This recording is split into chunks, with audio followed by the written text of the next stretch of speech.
মাননীয় স্পিকার, আপনাকে ধন্যবাদ। আমি শ্রদ্ধা রেখেই বলতে চাই, মাননীয় সংসদ সদস্য বয়সে আমার বড়, তিনি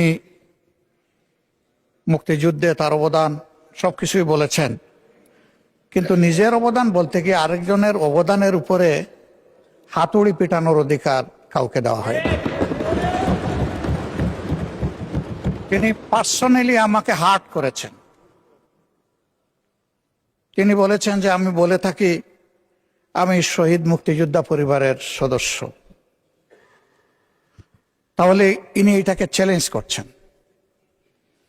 2 নম্বর, উনি বলেছেন কোন মুক্তিযোদ্ধা কিংবা শহীদ মুক্তিযোদ্ধা পরিবারের কেউ জামাত ইসলামী করতে পারে না। তাহলে উনাকে জিজ্ঞেস করে করা লাগবে? এটি আমার নাগরিক অধিকার। আমি কোন দল করব, কোন আদর্শ আমি অনুসরণ করব, এর উপর হস্তক্ষেপ করার ন্যূনতম কোনো অধিকার রাষ্ট্র কিংবা সংবিধান কাউকে দেয়নি। আমি এটার তীব্র নিন্দা জানাই। আমার আইডেন্টিটি নিয়ে প্রশ্ন করা হয়েছে, এটা গুরুতর অপরাধ করেছেন উনি। আবার আমার আদর্শ সিলেকশনের ব্যাপারে উনি কথা বলেছেন, এটা বাড়তি অপরাধ করেছেন। আমি অনুরোধ করব মাননীয় স্পিকার, তার এই অসংসদীয় অংশটা এখান থেকে যেন এক্সপাঞ্জ করা হয়। শেষে গিয়ে উনি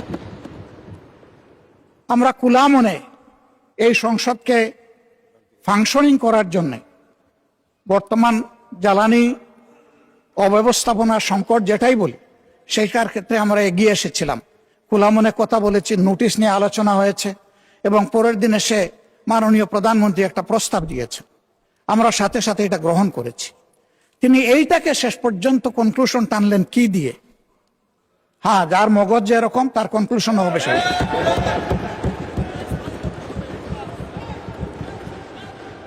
তার মতো একজন প্রবীণ ব্যক্তির কাছ থেকে, রাজনীতিবিদদের কাছ থেকে আমি এই ধরনের আচরণ আশা করিনি।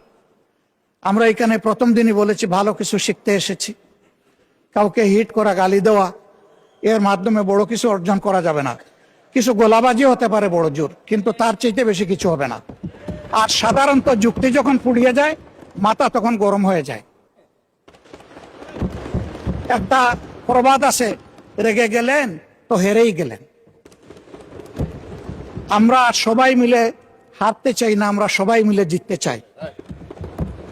এই জন্য সবাই যেন মাথাটা একটু ঠান্ডা রেখে যুক্তির সাথে সত্য নির্ভর কথাগুলা বলি, তাতে অবশ্যই দেশবাসী উজ্জীবিত হবে, এই সংসদের প্রতি মানুষের আস্থা তৈরি হবে এবং দেশটাকে নিয়ে সবাই মিলে আমরা সামনে এগিয়ে যেতে পারবো।